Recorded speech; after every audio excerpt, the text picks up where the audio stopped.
the Using Data to Tell a Story panel here. And really I'm going to kind of let the panelists do a little bit of self-moderating and talking about their work and about this topic. But I think we all know that data journalism and journalism in general and working with the media is becoming even more important.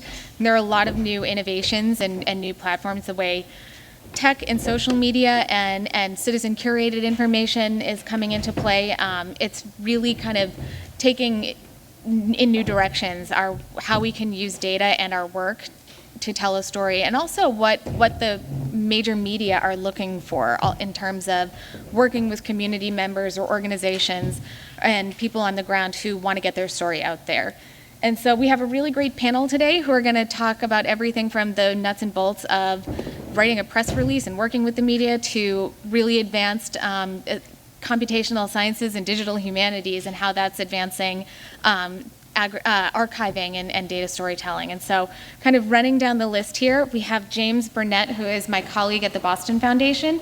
He's the Director of Public Relations and Social Media, and he comes to the foundation recently with many years as a journalist, most recently as at the Boston Globe, but also Miami Herald and Milwaukee Journal-Sentinel.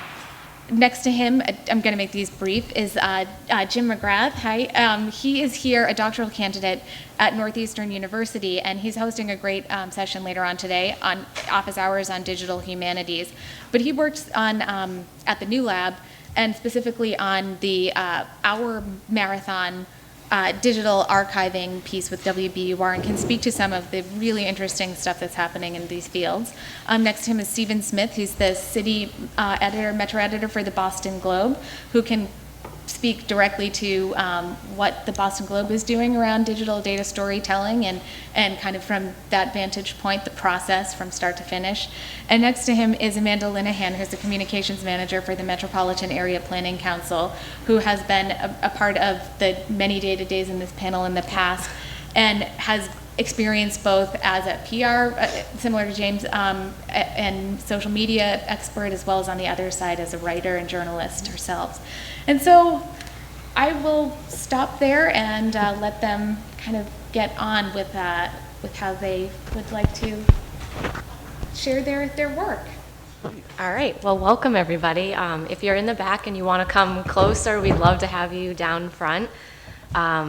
We have a great panel today, as Jessica said, so I am going to just make a brief introduction of myself and then hand it over to some of my panelists here so that we can all talk a little bit about how we do our work and leave enough time for you to have questions or bring us any examples of things that you've encountered that you want feedback on.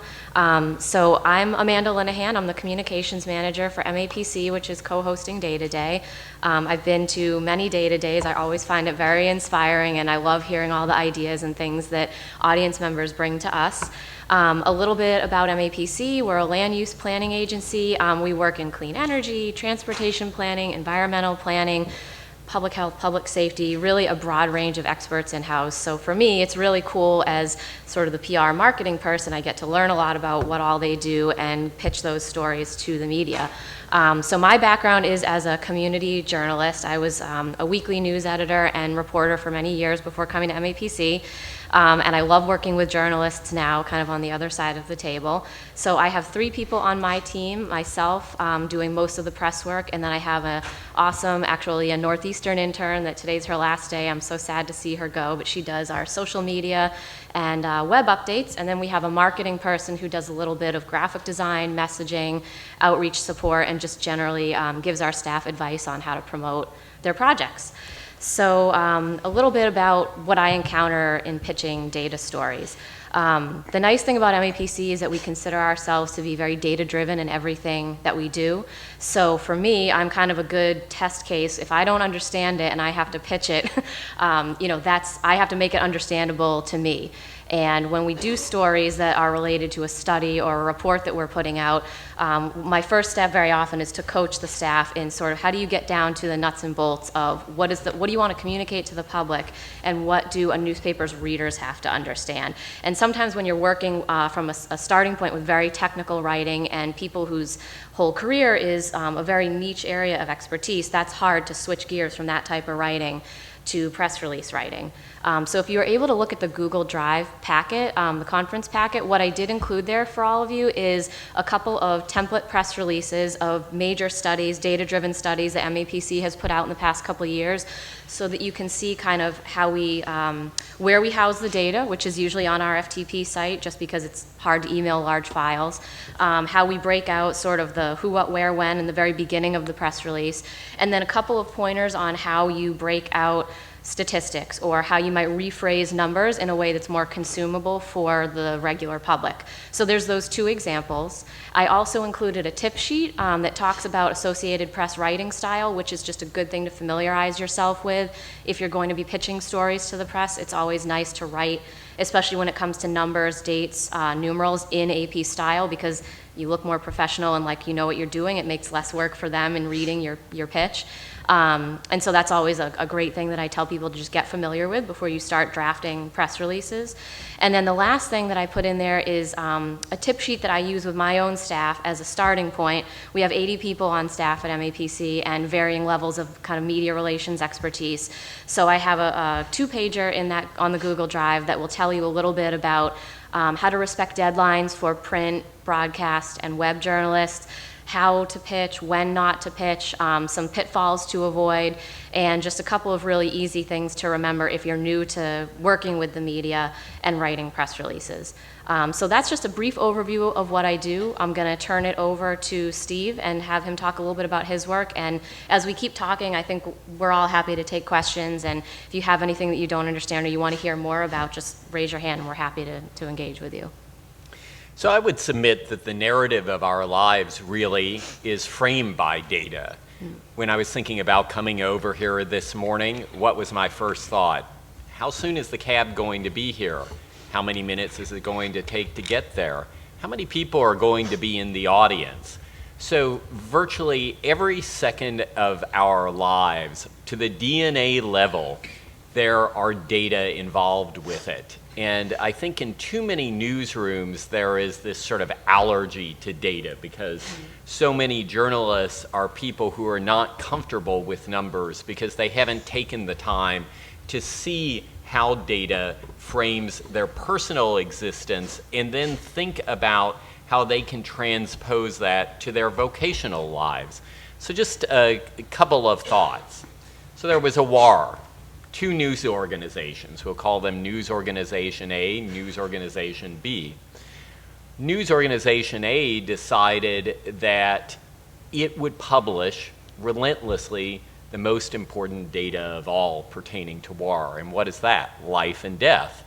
And the owners of that paper made the decision that we'll do this, and as a result of that, we won't have room for advertising because there was rationing of newsprint. News Organization B said, well, we'll continue to run ads and we won't have as complete a list of life and death. It's a true story. The two news organizations are the Miami Herald and the Miami News. Before World War II, the Miami News was by far the more dominant paper in South Florida. After the war, it was the Miami Herald because readers came to recognize that was the venue to go to find out whether your son or daughter, husband or wife, brother or sister had died on the battlefields of Europe or Asia. And so you see the power of data not only to inform, but also to shape the survival of a news organization. You fast forward to a story that I'm working on right now with an editor about drug-exposed babies. There's all sorts of fantastic, gripping material in that story about moms and their experience with drugs and their babies. But what really animates it at its core are the data points showing that in Massachusetts, the rate of drug-exposed babies is 5 times higher than the national level. So you use those data as a launching pad then to tell deeply personal stories. And one message I always try to convey to those who work in data is to never be afraid of showing the shortcomings of your data. I have spent many years as a health reporter, and the researchers I was always most suspicious of were those who weren't comfortable telling you what their p-value was or their confidence interval. And in fact, the researchers for whom I always had the deepest regard were the ones who said, yeah, we were able to control for A, B, and C, but not X, Y, and Z. And so data are extremely powerful, but so is the recognition of their limitations. And as much as anything, recognizing that behind every set of data is a tremendous narrative. And again, it is the narrative that frames our lives. Thanks. I'm just going to play around with the mic.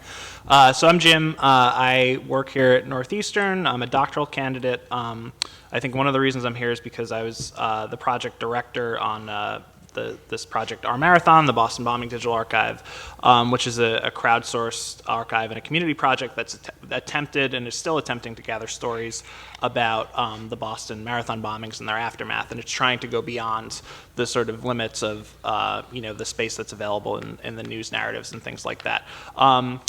One of our collaborations was with WBUR, and they gave us money to do some oral histories, which we then we worked on giving them clips from the histories that we recorded with a wide range of people who were affected by the events. And then we also archived them. So I'm coming at this from a slightly different perspective. Does anyone not know what digital humanities means?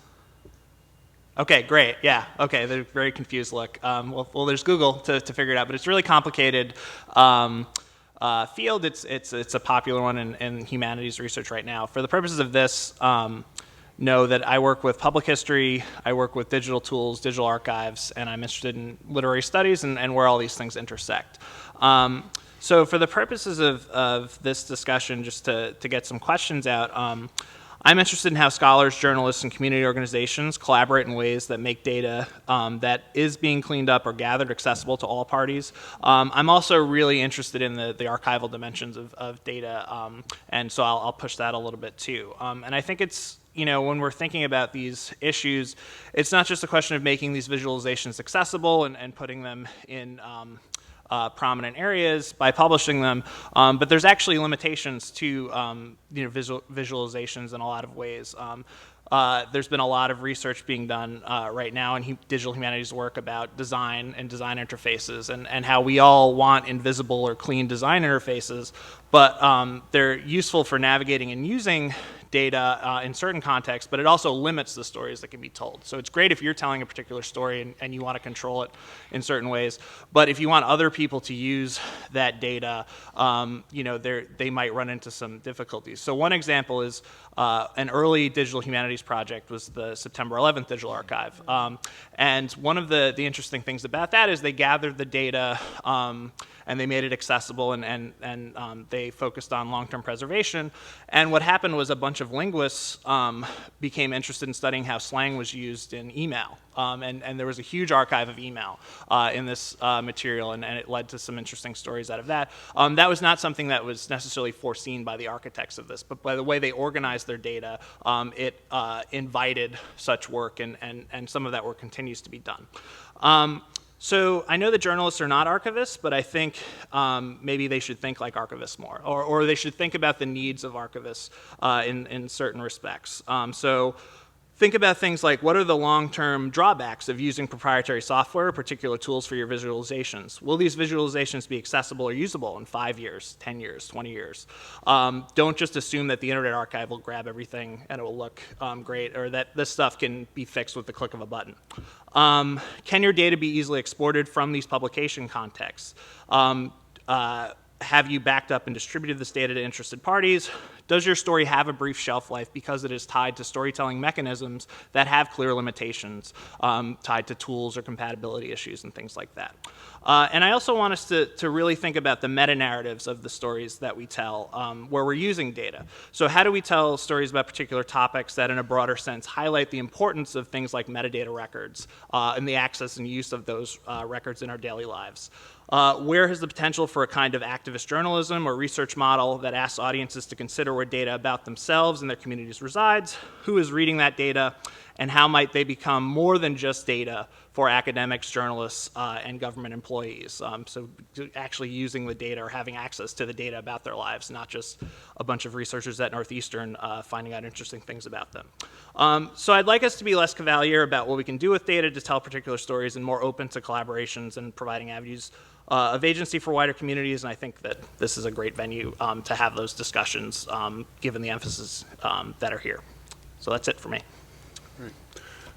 My name is James Burnett. Like Jessica said, I am the Director of Public Relations at the Boston Foundation. Until a few months ago, I was a reporter for the Boston Globe.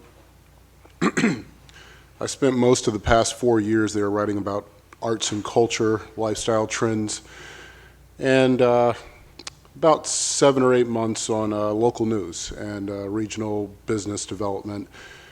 Before that, I was a columnist at the Miami Herald. I worked at the Milwaukee Journal-Sentinel, the Financial Times. I'm not rattling off that list to bore you, just to point out that, or just to get to a point. Like Stephen said, the importance of data. Every other journalist you meet will crack a joke about not being able to count. That's why they're writing or on television reading a script. But the difference in having good data and not is the difference in getting a story in print and not. I can't speak so much to broadcast reporters, but I can tell you with print journalists, I have lost count, or I did lose count. I forget, I'm not a journalist anymore, but I did lose count over the years how many times I went to my editor with an idea and said, I think this is great. Here's the anecdote. Here's what I'm hearing or what I'm seeing or what I'm told about this person or this situation. It's in City Hall, it's in the county government, it's something going on with the police department.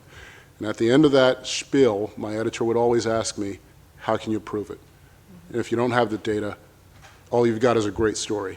And you should find a television writer because maybe you've got a drama on your hands. And that's what my editor would say. And I'd beat my head against the wall and walk away. So if you ever have any doubts, if you're someone at least who's trying to pitch to a journalist, who's trying to present your information, if you have any doubts about the importance of it, seriously, it often makes a difference in whether or not something can go into the news or whether something's just considered a fanciful story. And I think that's probably why I'm here. I can give a little perspective on both sides. Actually, probably more on the news side than on the PR side because I'm still learning my way on the new end of that. Welcome to the dark side. Thank you. It's nice.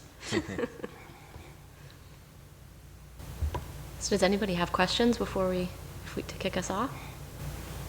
Sure. My name is Richard. How do you go about connecting, because a lot of the information they are published by the city or the county. How do you go about scraping data, trying to get ad numbers to support anything that you want to, a story that you want to be in the open world? I mean, I would say in my experience with MAPC, that's a lot of the calls that we get is folks that either have downloaded a huge data set or they've got census data or even city data and they need help. They maybe have tried to work with it or they've started and they just don't know if they're going down the right path or if they're starting to come out with a potential couple story ideas. They don't know if they're reading it right. And I would take those calls and connect them to people in our data services department who that's all they do all day. And because we are a public agency and part of our mission is democratizing data, I think our staff are happy to take those calls and help people work with data. If you're a community group or if you're a journalist, we get all kinds of calls from people who are of varying levels of experience working with data sets that need a little bit of help, figuring out whether they're going down the right path. And then I'm happy always to help people kind of craft a message from there or figure out how to translate that if they then need help doing a media pitch, if they've got something that they think really has traction. Don't know if others have a perspective on that, but that's how it comes to my office. I would just reiterate, take that kind of offer seriously and take people up on it when they offer that. Massachusetts is not as free in open records laws as a number of states. I came up here from the Miami Herald in Florida, It was almost as simple as walking into a government agency and simply saying what you needed to get that piece of information. It really was that easy.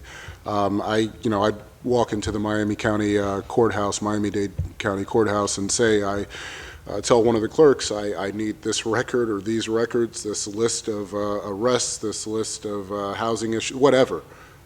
They'd give it to me, and it was just that simple. It's not quite so simple here in Massachusetts, and so if there is an agency, a non-government agency that is willing to work with you and share, don't take that lightly. It is definitely a golden resource. So. I'll address your question, but I very much want to amplify what James is saying, that in fact there's some reason to believe that access to records in Massachusetts, your records, you're the public, I'm the public, is more restricted here than anywhere else in the United States. In the fact that news organizations, that the electorate have not raised holy hell about this. We're all complicit in this, but they are our records. Yeah. They do not belong to the people sitting in government offices. And those people sitting in those offices charge exorbitant rates to get access to the information that you have paid for. Think about that. It is, when I was covering the Department of Public Health, one of the many reasons I loved it was that when they were being parsimonious about releasing records, I would point out to them, it's in the name of your agency, public. How is it that you're not releasing this information? And the fact that the citizenry in this state for decades now has allowed this to evolve so for instance, the legislature is not covered by the public records law. The actions of the legislature, if you want records from the legislature, legislators do not have to give those to you. Think about that for a moment. And so at the Globe, we are really trying to make this a cause and shining a light on it, because it is an outrage, it's preposterous, and I would go so far as to say it subverts democracy. So, agreed. But addressing the very good question you ask about scraping data or interrogating data, I think it's incredibly important that as journalists, when we get data points, we try to pull back the digital cover there. So just recently, and I'm not recalling what the story was, but we had a graphic with a story that was looking at demographics in Boston. And it said that Boston was 53% white non-Hispanic, and the remaining 47% of the population was constituted of people of color. And I came in the morning that ran and I said, this is exactly reversed. And so I went to the graphic artist and he pointed me to some Census Bureau data. I looked at the data to which he was referring, and he had copied those down correctly, but somewhere along the line, someone should have said, well, this is in conflict with everything that we've heard and written in recent years. And in fact, Dolores Handy had a very good piece about the paucity of police officers of color in recruit classes recently and on WBUR, and reported that Boston is 53% people of color. So there's an issue there that actually I want a reporter to try to look at and see where the truth resides. But that was a perfect demonstration to me that someone didn't lift the digital dust cover to say, okay, where did the Census Bureau get these data? Did something change in how they are counting people? And so it's incredibly important to not just take those data. And my favorite example of this, and sort of going from a socially important example to one that's more fanciful, and I feel like I should just wave the white flag because I'll never win this battle, is every time there is a celebration of a sports championship here, if you notice, It's never that there are 650,000 people, and there are never that many, or 329,000. It's 1 million. Or in 2004, for the Red Sox parade, 2 million people. So that meant 1 of every 3 people in the state was at that parade. And we published that. Oh, the police said that. Right. So how did they count that? There was a great science writer at the Miami Herald who's now at Arizona State University, and I suppose that he instilled in me such contempt for this, and he actually, what he would go out and do is there is a scientific way of counting crowds. You pick a block or a half a block, and then you survey the depth of the crowd, and there is a way this can be done. But again, as I said, a much more fanciful example of where news organizations are unwilling to say, okay, where did you get that number? Yeah, I think that also gets to this question of citationality and documenting sources, and because sometimes you can look at these stories and you might have like the one sentence source, but that's not dynamic, or there's no sort of extended discussion anywhere of how the data was cleaned up or sort of compared with other data and things like that. And I think Twitter has been a good resource for people fact-checking, really cool-looking visualizations and things like that. But also, this says something, too, about collaborations between academics or collaborations between people who might have sort of more to say about the data, but it goes beyond the scope of a particular story. We have a professor named Ben Schmidt in the history department he's written for the New York Times, and he's worked with the Atlantic on some stories, and he helps provide some of these organizations with visualizations, and this particular tool called Bookworm, which I'll be talking about in the afternoon session. But then he also is very careful to document the sort of back end of the visualization on his own pages too, and there's always sort of connections made there as well. So I think like those are important to be on the lookout for as readers, also see where these sort of back channel critiques are going on Twitter, but also as you're sort of composing these things to be thinking about best practices to improve the sort of openness of documenting where data is coming from and how it's being used for particular narratives, I think is important. I can't remember who was next. Who's calling? I can call. In the way back. I'll take you. Yeah, and the gentleman. You're just in the way back. He's in the way back. This is actually a question from Twitter. Kara Sasson asks, this is a question for Stephen, and I think James could also shed some light on this. What type of skills do you expect your quote-unquote data journalists to have? Excel, R, JSON, other, what kind of data literacy in general? When people ask about data journalists, I always sort of think about the question people will pose about investigative journalists. I would argue all journalists should be both investigators and data literate. So if you walk into the Boston Globe newsroom, there's a significant cadre of people there who are literate in Excel, in other sort of canonical data programming. We now have 2 reporters who are, really 3 reporters, explicitly devoted to data mining work. And so they have the whole cadre of skills to do that sort of work and are constantly interrogating data that is out there, and we send people to conferences to become more fluent in that. I would echo what Stephen said. I would not worry about becoming a good data journalist. Just concern yourself with being a good journalist, period.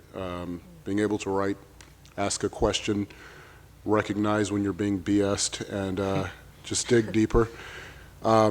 The very first data mining story that I was ever involved with was at my rookie newspaper at the Milwaukee Journal-Sentinel. We had a reporter whose full-time job was to build databases so that we could do what we used to call computer-assisted reporting. And my editor came to me one day and said, "You're going to work with Dave." His name is Dave Amhafer, and he won a Pulitzer a couple of years ago for his data reporting, so good on Dave. But anyway, my editor came to me and said, "You're going to be working with Dave. We're looking at why so many people in a couple of zip codes in this city are losing their homes, losing their cars, so on and so forth. And these were people within a particular income bracket. And the snap judgment was to say, well, they're poor, they're low income below a certain point, so of course they're losing their things. But there was more to it than that, and all I could think at the time was, I do not want to work with Dave.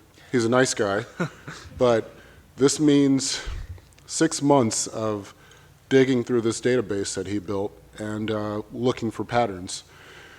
And I didn't have a choice, so I worked with Dave. And what we found after about 6 months was a pattern of people having received tickets from the municipal court system in Milwaukee, and people below a certain income level, this may have been coincidence, probably not, were being fined at a much higher rate for the very same violations than people in a much higher income bracket.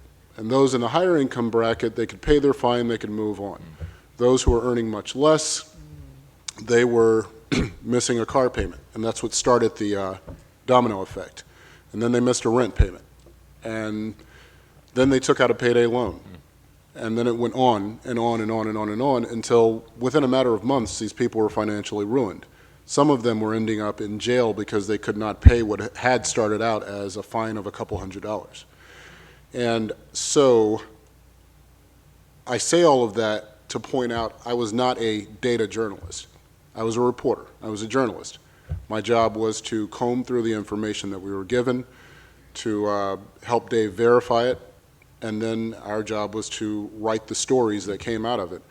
So I would not put any emphasis on, how do I become this better type or that better type. Be a good writer, be a good investigator, know how to ask questions, and again, be skeptical. And that's really your point of concentration, because I was not a data journalist, but we were able to get a hell of a lot of good information out of the data that we mined from the court system, and a lot of people had their fines overturned and got their lives back on track as a result of the stories that we were able to put out there. So, I would just do a brief plug for MAPC does do free data trainings. If you go to metrobostondatacommon.org, they're roughly monthly, but you can go, they're open to the public, journalists, community groups, whoever, and it teaches you how to use the data common, which is a data repository. It's an excellent resource if you've never been, but it's a good how-to. I took it when I first started at MAPC because I was definitely, the narrative person who worked with the computer-aided reporting person in the newsroom and did the writing side and wasn't so good with databases, and I found it very useful, so I would,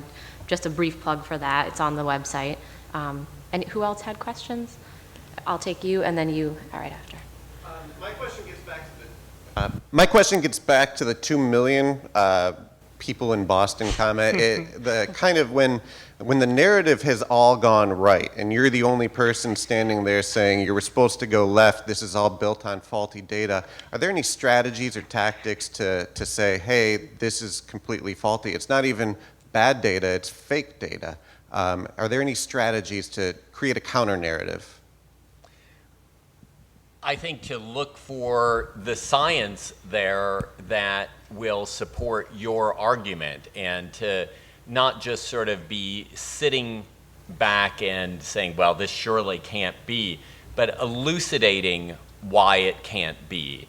And also being wise enough to understand, and as you're writing a story, to understand what the N is and the difference between, I'll give you a perfect example. I think that media in Boston, if you pick up most newspapers, I think the Globe is less guilty of this than probably any other news outlet, but to my taste, we still do too much of it. You would think this is the most crime-ridden city in the Western Hemisphere.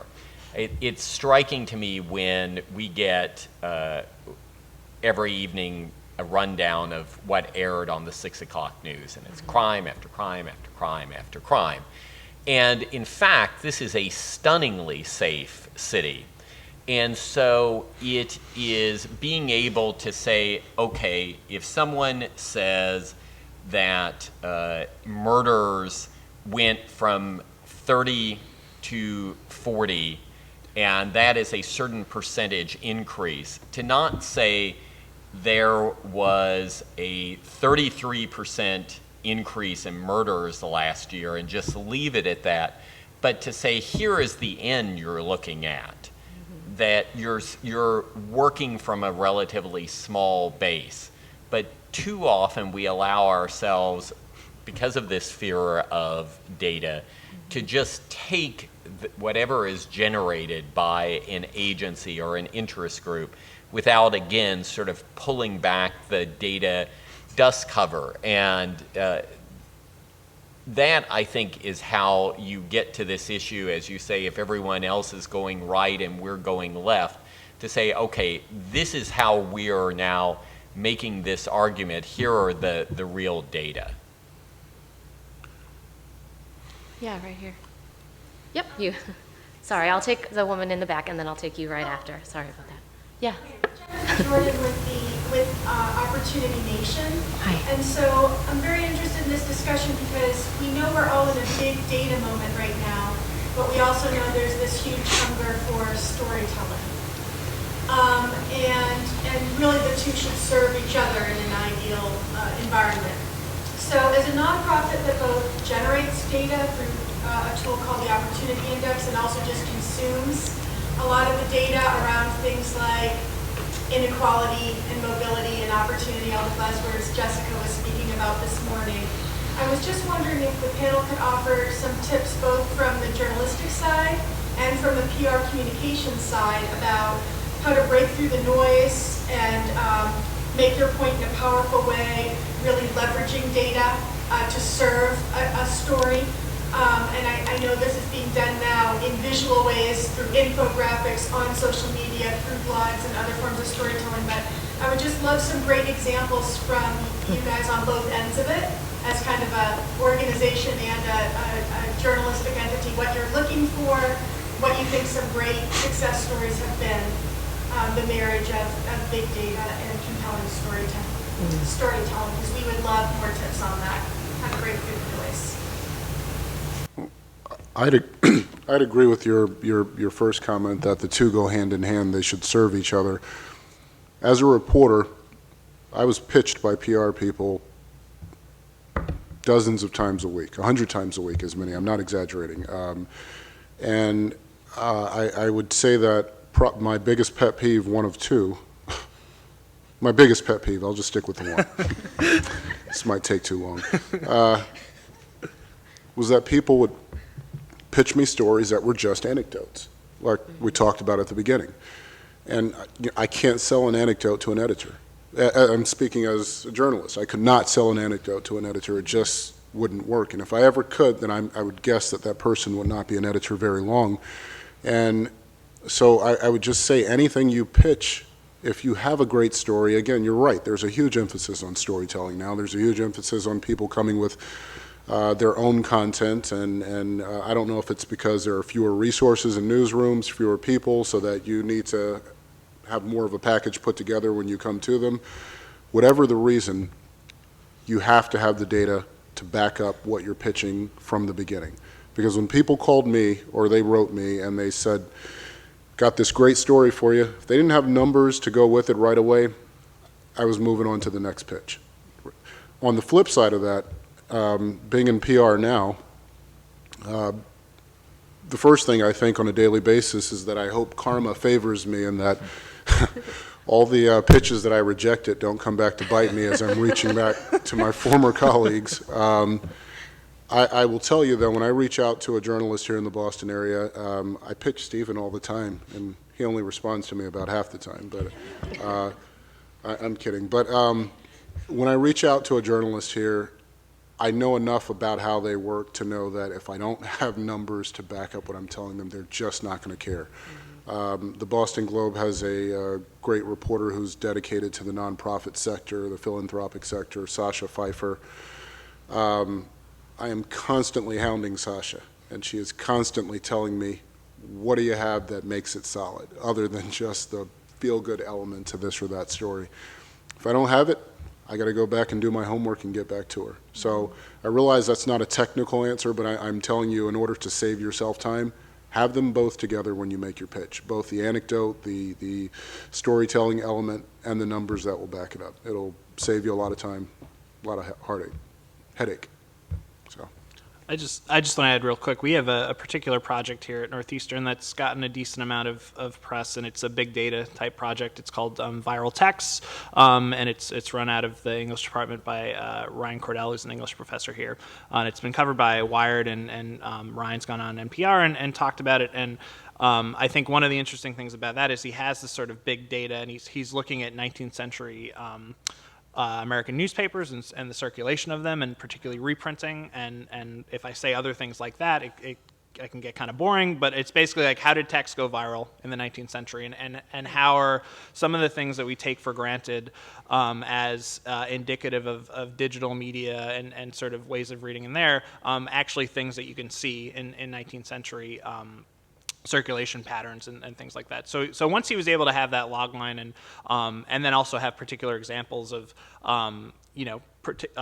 texts that did circulate or didn't circulate in ways that were similar, it really helped get the attention of the media. It was originally called infectious text. Now it's called viral text. So I mean, even sort of changing the sort of names of projects is a particular challenge for academics who are looking to do public humanities work that is actually available to the public, like that is actually covered in by media outlets and gets attention there. So that's just a quick example. For people who work in social services in Massachusetts, I think sometimes it's worth considering what is really distinctive about issues here. And what I mean by that, and I don't know if James would concur, but when I first arrived in 2002 from the Miami Herald, for the first few months, I sort of thought, what am I going to write about? Because everything actually works pretty well up here. In Miami, I was writing about people who had such egregiously scant access to health care that a poor woman found it so challenging to get a mammogram that by the time she finally got a mammogram, the tumor in her breast was as large as a grapefruit and had actually extruded from her skin. In Massachusetts, in the main, you do not see stories of that sort of extremity. Another example, here I had written a story about food deserts. Do they exist here? In a way, but not in the same way that you would encounter if you went to South Central LA or you went to Liberty City in Miami. Now, to some extent, that's because they've been addressed here, but there has actually been research done in Boston to show that questions whether there are genuine food deserts here. So what you then do, I remember writing a piece on this, you sort of invert that on its head to say, okay, maybe there are not the sort of extreme food deserts you will find in other large metropolitan areas, but what kind of food is available in those stores? And so what research has shown, and this happily has now been ameliorated to some extent, but several years back, if you looked at the food offerings in a neighborhood such as Jackson Square, what you saw was a paucity of fresh fruits and vegetables. Even though there were stores there, what was being offered was not as nutritious, or if those products existed, and I live in the South End, and I know from the closest market to where I live, they used to have all the fruits and vegetables in the back of the store so that you'd walk in and the Hostess products and tobacco would be right at the front of the store. But they remodeled, and now when I went in there at 5:45 this morning, there was a gentleman who was actually shining the fruit at the front of the store. And that's a really compelling story, that what you saw there was when you go into that store now, before you can even get to the cash register, everything that you pass is fruits and vegetables. And so if you are trying to tell these stories in Massachusetts, sometimes the narrative is not as shocking, frankly, as it is in other places.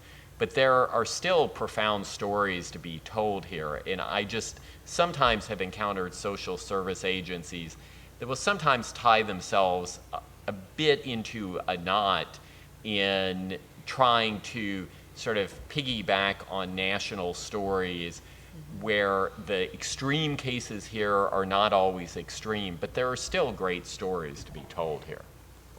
I would echo that and just give one brief example. I think at where I work, we have almost the opposite problem to what James was saying. We have so much data that it's more a question of pulling out the key points to find one or two unexpected things, especially when you're talking about something like an indicators report. I mean, that is a massive amount of information, very difficult for most people to digest. And you couple that with the fact that it can be hard for someone who's worked on that in-house for 6 months or a year to feel comfortable with me coming in 2 weeks before it comes out and saying, give me the 3 to 5 key points that you're comfortable the media potentially latching on to. So I think you have to be very deft about that. You have to. I find that I do have to read, and I'm happy to do so. I will read the whole report so that I put on sort of my former journalist's cap and think, what are the things that could potentially be taken either out of context or that I know as a reporter I would have latched right onto, and then have talking points ready for how we explain the right way to talk about that. A few years ago we did what's called a health impact assessment, which could be a 50 or 100-page document on how the proposed cuts to the MBTA would have affected the public health of the region. So it could be people's ability to get to the doctor, people that used to walk to the bus that will now drive because their bus was eliminated. Tons and tons of data points to look at. And, inevitably, more than half the calls I got were, how many people are going to die because of the legislature's proposal? So, and we expected that. And a lot of the people that worked on it, when I told them that's the kind of call you're going to get, looked at me and said, you're crazy. That's a stupid thing to say. Nobody's going to call. And I said, I guarantee you that's what calls that we're going to get. But so we coached them ahead on how to react and respond to that, and to point to the more nuanced things that there are that demonstrated, yes, there were unavoidable deaths of people with chronic illnesses that maybe lost access to their bus route or to the ride. And you move into more of an anecdotal storytelling direction through those examples, while also making sure to reiterate that it's not as simple as, how many people are going to die because the budget got cut. Another thing that we struggle with is like housing numbers. We often get calls from communities that say, well, we've got a huge affordable development coming in. Can you tell us the number at which our population will be full? And that's not really how it works, right? So it's hard for us. We want to tell stories of, here's how another community handled that, and here's where the specific projections for your community show how you'll be economically stronger if you produce this amount of housing, or if you keep on the path you're going, whether this development comes in or not, how does that position you to turn over seniors that want to sell their home but stay in the community, or keep renters that want to move in and buy homes? There's nuances to the ways that you can answer questions like that, and it's important to think of that ahead of time. Otherwise, you may get that default message that you don't want out there. So that was a very long answer to your, but it's a great question. So I'll take, you had something you were waiting a while for. So my question is, how can you use data to sustain interest in a news story and hopefully create change on an individual level, or can you? Is it possible?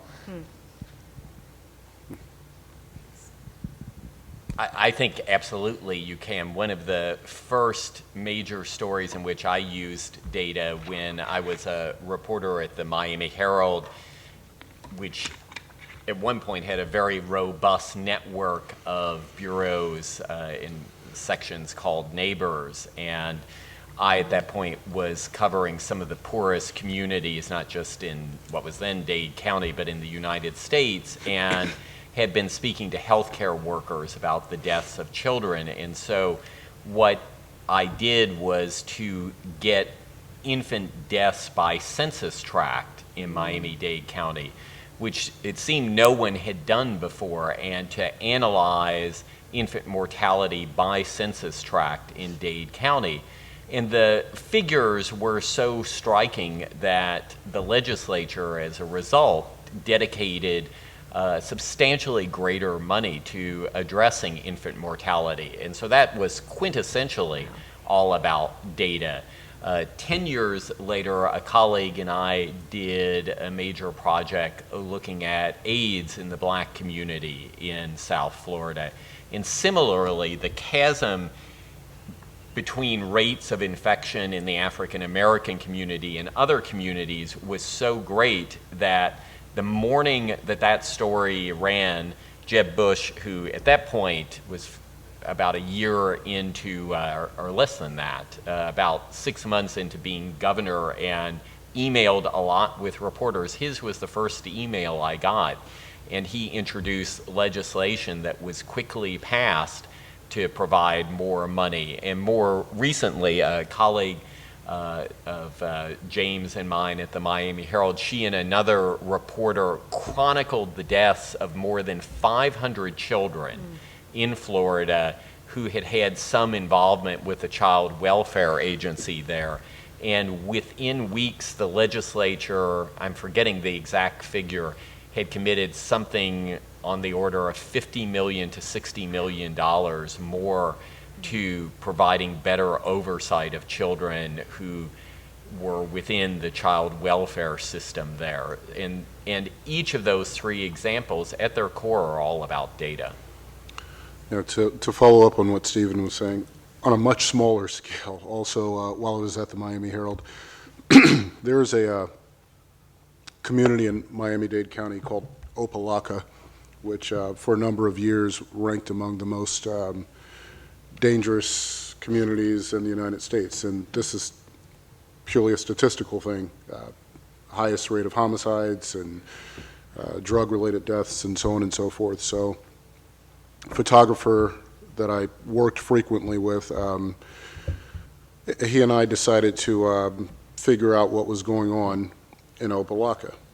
We were able, using data that we got from the county, to narrow a lot of these homicides and drug-related deaths down to a community in Opelika called the Triangle. This particular neighborhood was called the Triangle because there was literally a wall built in the shape of a triangle around the neighborhood. There were only two openings, two entrances to the neighborhood. And literally, there were pockets in the corners of the triangle where the drug trafficking was done, where gang activity and business was carried on. And C.W. Griffin, actually, he was the photographer. So anyway, we called him Griff. So Griff and I, we got a pastor of a small church in Opelika to allow us access to his church. And we essentially slept there, stayed there for a couple of days because I didn't want to stay in anyone's home. I trust people, but not that much. And so, yeah, we kind of hung out in that church. That was our base for a few days. We took the data that we got from the county. We figured out where, again, not just in the triangle, but we were able to narrow down particular streets and blocks within that neighborhood. And we came up with a project that explained what was wrong with this neighborhood and how residents had been pointing this out for quite a long time. They didn't have the data. They didn't know they had access to the data. Once we were able to put this all on paper, the county stepped in pretty quickly, and it wasn't 50 million, but they gave six figures to help fix things in the triangle. Ironically, one of the first things they did was just tear down the wall on one side to give people easier transit in and out of there, and just something like that reduced the amount of drug trafficking and violent deaths in a matter of months. Just giving people an out, literally. So we probably have time for one or two more questions. I'll take the two of you. Would you want to go first? Just to follow up on what you said, I just have a question of how you use the community, their stories and their opinion to validate the quantitative data that you're using for your stories. Well, I think any story has to be vivified by those voices. The story that I was talking about that will likely appear in Sunday's newspaper about drug-exposed babies, infants exposed in the womb. We have the data that demonstrate the increase in this, but what really will propel that story is the stories of the women who open their lives to us. And you see in the cases of the two women in this story, they're both women who actually, the drug that they're on, one is on methadone, the other is on buprenorphine, which are both maintenance drugs, but which, like any kind of drug, can expose the fetus. And it's just wrenching to hear them and the guilt that they feel, even though they know that they shouldn't feel guilty, but still looking at how their infants, in one case, the infant had to be given morphine for a truncated period until the methadone in his system had been fully expelled. So in that case, you start with data which can be impersonal, and then you go out and find the stories of those people who sort of make manifest that data. And the combination it's riveting, and in this case, all at once, both heartbreaking and quite inspiring to see the lives that these moms are trying to build for themselves.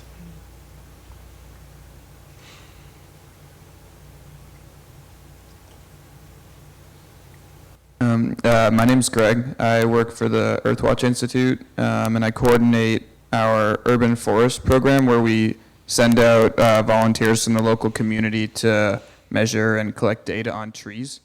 And so the project, it's a multi-year project because trees grow really slowly. And so the data that people collect, just going out on an individual day by itself doesn't really mean anything. And so how do you keep people engaged with data that doesn't necessarily have immediate gratification, or they might not actually see the results of that data for a long time? I think that's where credible experts come in. If you have numbers that will not manifest themselves in any meaningful way for years, that's when you need the voices of credible experts to step up and say, I'm being facetious when I say this. I realize this tree is not going to grow for a number of years yet, but let me tell you, based on my vast, vast knowledge, why this matters now. Credible experts. That's your way to use that data now and not have to wait 100 years until that tree is fully grown. So. And I think when James invokes credible experts, I think that that's especially critical in the realm of environmental reporting, because, and I think largely we've moved away from this, but in writing about global warming, it used to be that you would pick up a story, and even though 99.8% of the scientific community is in accord, there would be this impulse to have two people saying yes, the science irrefutably shows global warming is a reality, and to have two people of dubious distinction disputing that. And that is what I would sort of refer to as data ignorance. There you have a reporter sort of hewing to this, perhaps not outmoded practice, but it's outmoded in terms of science and medicine to say we're going to have two on each side of the ledger. The same thing with, say, vaccination. I was just thinking that. So we have now decades of experience showing the value of vaccination, but you will still sometimes pick up news stories that will talk to Tom Frieden at the CDC, or John Auerbach, the former state public health commissioner who's here at Northeastern, and then quote Jenny McCarthy too. Right. It happens, I mean, especially in the electronic media. And so that is why it's so vital to have the sort of experts to which James was referring. I used to host a talk radio show in my several years ago, My producer came in to me during a commercial break one day and told me, I have the governor of Colorado outside. He was here for a meeting, and you should probably talk to him. You know, we have a segment coming up, and you have the time, and he's here talking about his he was actually supposedly in town to talk about easy access to handguns and what to do about it and so on and so forth. And so my producer brought this guy into the studio and sat him down and hooked him up with a microphone. And then it occurred to me the governor of Colorado probably would not have come into my studio in bib overalls and a straw hat. And not that there's anything wrong with bib overalls and a straw hat, but this was not the governor of Colorado. This turned out to be a guy who was a separatist, militia type, and he had declared himself the governor of Colorado, but my producer hadn't bothered to check that and see if this was the right person. And so the expertise that he offered was not really very useful at all. And all I wanted was for security to come and get him out of my studio so that we could move on and all be safe and so on and so forth. But seriously, credibility. Titles mean absolutely nothing if the person that you're offering to a journalist does not have a track record to back up what they claim to know.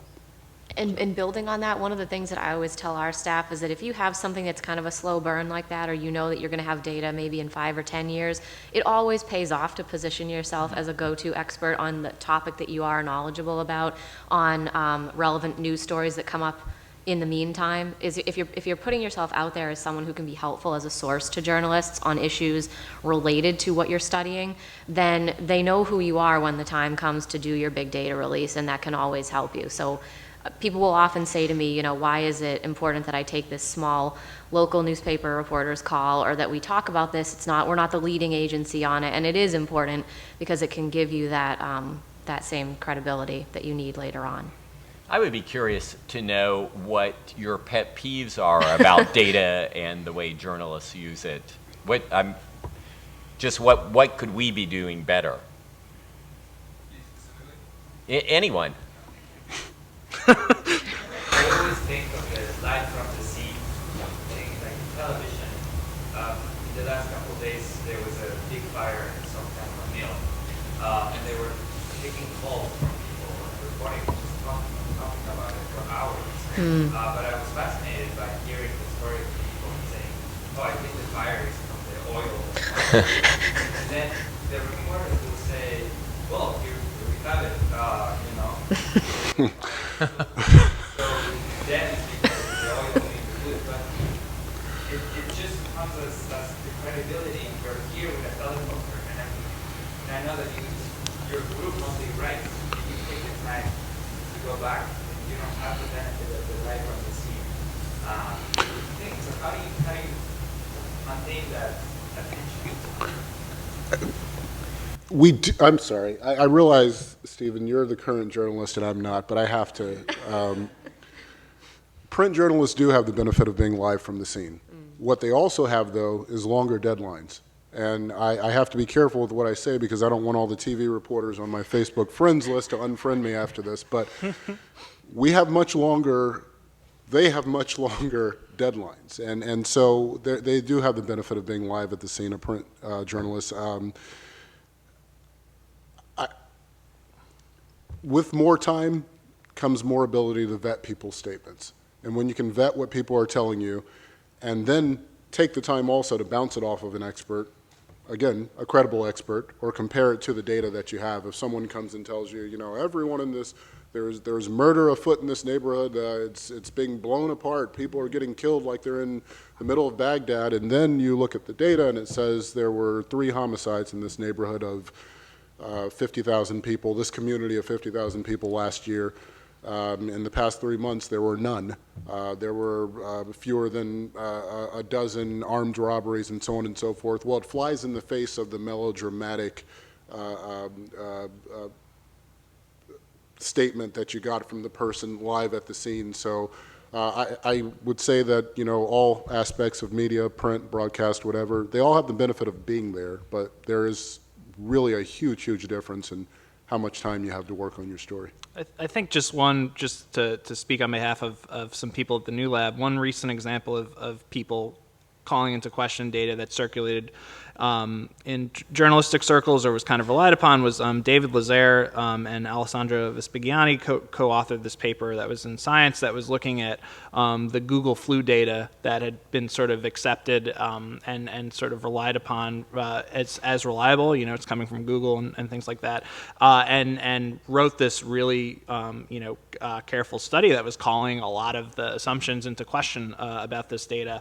And one of the things that I think David and Alessandro and some of the other Northeastern, these academics are particularly good at is not just writing this, but also, coming up with the short condensed version that is appealing to journalists when they're circulating news of this, information. But yeah, there's a lot of, but there's a luxury of time. I mean, there's still an academic calendar and deadlines, and social scientists publish an insane amount compared to English people like me. I think, there's keeping an eye out. There are a lot of academics and sort of data scientists who, if you curate your Twitter feed appropriately, like they will sometimes quickly call into question things. Ben Schmidt is particularly good at this. He has a good Twitter feed at calling certain things out. And they might write quick blog posts up that sort of call things into question that aren't. Thinking of the sort of larger network of where this information disseminates, academics do read newspapers, and they are, thinking about these questions of how data is used and sometimes incorrectly used. With the increasing exigency of the digital world, we're now confronted with some of these issues that used to be exclusively the province of the electronic media. And oftentimes, as facile as this might sound, it is as simple as stopping and taking a deep breath. And I can give you an example from just this week. We had an array of reporters at the federal courthouse, people in the newsroom, editors following the Tsarnaev sentencing. Well, amid that, there was a report that a man had been taken into custody and a meat cleaver was found in his vehicle. And so there was this initial impulse to just sort of go whole hog on this. And so I stopped and said, how do we know he isn't a butcher and maybe he was on the way to work? Maybe he was. But there was this initial impulse, and because of living in a digital era, that we got to get some, oh my God, they've taken this man into custody, and what was he coming there to do? I don't think we still know, and we certainly didn't know 5 minutes after it happened, but fortunately I work in a place where we stopped and said, okay, we don't need to blow out the website, send out news alerts because a man has been taken into custody and they found a meat cleaver in his car. And so, again, it was as simple as just pausing and collecting your thoughts. Sure. My name is Eric from Children's Hospital. So going off the pet peeves topic, I know the Globe, I would say that their favorite data points are usually like dollars and cents. Every day you're going to read articles about budget lines, and I think that's a great trend. But I think a challenge that from my end we look at when there's articles about healthcare spending, for example, it's very easily digestible for people to read how massive the health spending budget is. Whereas the articles that are about the alternatives, which I think the Globe does a great job at pointing out the alternatives and different models that policy people are thinking about, but that's like a Sunday Globe, going to take you 45 minutes to read, not very easily digestible. So I'm just wondering what you guys think the future is. I know Vox, the website, does some interesting work on that, but if the Globe is trying to make changes or improvements on that aspect. To write more thoughtfully about healthcare economics, or? Well, not necessarily more thoughtfully, because I think you guys do a great job at that, but I would say more accessible for the average voter, because I think it's very difficult for the average person to kind of grasp what kind of policy changes we should be thinking about, because if you read an article about health spending, it kind of begs the conclusion, well, let's just spend less, when I think if the thoughtful approach is let's think of a different model that's going to bring down costs. So I'm just trying to think of how you can make that stuff more accessible for people. I think it's a terrific question, and again, something we confronted as recently as this week. There was a study that came out from the Pioneer Institute that was examining how responsive hospitals were, and actually Boston Children's was arguably the most responsive to consumers who wanted information about different procedures under the state's healthcare overhaul law. Hospitals have to provide that sort of cost information, and what the Pioneer Institute discovered was that most hospitals were not nearly as responsive as the law had envisioned or prescribed. But there was a data point in there. The particular procedure that the researchers at the Pioneer Institute had inquired about was a left knee MRI. And they found a range of prices. I can't recall them top of head. But when you're talking about the orders of magnitude difference, it was staggering. And so a copy editor reading the story came back to the writer and to me, I was the editor on the story, saying, this has to be wrong.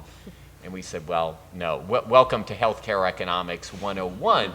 But her point, and it was an exquisitely good one, and one that at that juncture at 9 o'clock in the evening we really couldn't address. Her point was, well, okay, you were accurate, but what is the reader to make of this? So your point is a terrific one, and that is one where perhaps in that daily story to some extent we failed in not providing that extra layer of information to the reader to say, how is it that when they went to 22 hospitals, I mean, the range was something along the lines of $700 to $4,800. Wow.